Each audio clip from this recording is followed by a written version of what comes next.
आज म आएको छु खुजल माउन्टेन।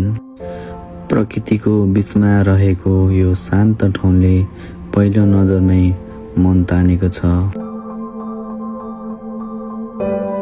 लगातार काम र व्यस्तताले मन निकै थाकेको थियो, त्यसैले आज केही समय शान्ति खोज्दै बुद्ध भगवानको दर्शन गर्न आएको छु।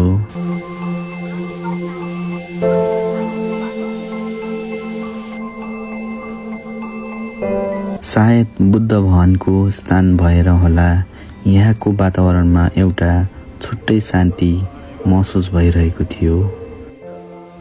मन्दिरको धुन, चिसो हावा र चराहरूको आवाजले मनलाई निकै हलुका बनाइरहेको थियो।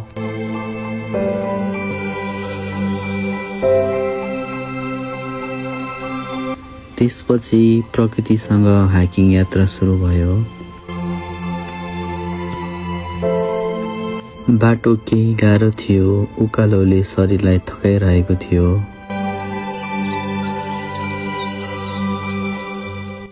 वरिपरिको शान्त वातावरणले हरेक पाइलामा सहज बनाइरहेको थियो।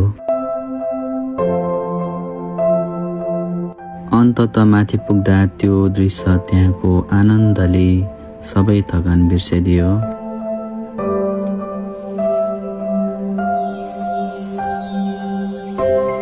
कहिलेकाहीँ प्रकृतिसँगको यो सानो समय नै सबैभन्दा ठुलो आराम हुँदो रहेछ।